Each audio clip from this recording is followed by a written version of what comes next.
In this universe, there is one great energy, and we have no name for it. People have tried various names for it, like God, like Brahman, like Tao. But in the West, the word God has got so many funny associations attached to it that most of us are bored with it. When people say God the Father Almighty, most people feel funny inside. But according to Buddhist philosophy, all this universe is one tathata. That means 10,000 functions or 10,000 things, one suchness. And we're all one suchness. And that means that suchness comes and goes like everything else, because this whole world is an on and off system. As the Chinese say, it's the yang and the yin. And therefore it consists of now you see it, now you don't, here you are, here you aren't, here you aren't. Because that's the very nature of energy, to be like waves, and waves have crests and troughs. Only we, being under a certain kind of sleepiness or illusion, imagine that the trough is going to overcome the wave or the crest. The yin, the dark principle, is going to overcome the yang, or the light principle, and that off is finally going to triumph over on. And we, shall I say, bug ourselves by indulging in that illusion.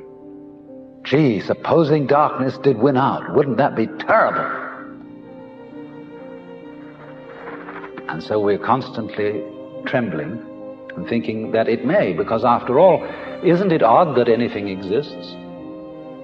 It's most peculiar. It requires effort, it requires energy, and it would be so much easier for there to have been nothing at all. Therefore we think, well, since the is side of things is so much effort, you always give up after a while and you sink back into death. But death is just the other face of energy, and it's the rest, the not being anything around, that produces something around, just in the same way that you can't have solid without space, or space without solid. When you wake up to this and realize that the more it changes, the more it's the same thing, as the French say, that you are really a playing of this one energy, and there is nothing else but that it is you, but that for you to be always you would be an insufferable bore. And therefore it is arranged that you stop being you after a while and then come back as someone else altogether. And so when you find that out, you become full of energy and delight. And you suddenly see through the whole sham of things. You realize you're that. We won't put a name on it. You're that. And you can't be anything else.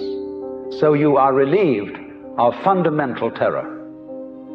That doesn't mean that you're always going to be a great hero, that you won't jump when you hear it bang, that you won't worry occasionally, that you won't lose your temper.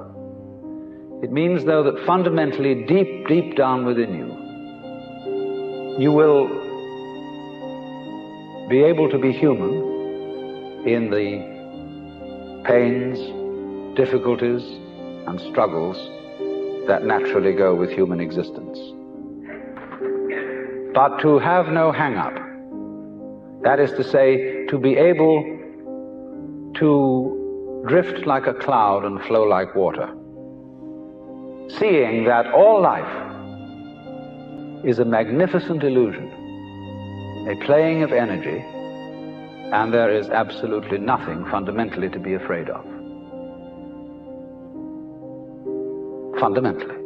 You will be afraid on the surface. You will be afraid of putting your hand in the fire. You will be afraid of getting sick. But you will not be afraid of fear. Fear will pass over your mind like a black cloud will be reflected in the mirror.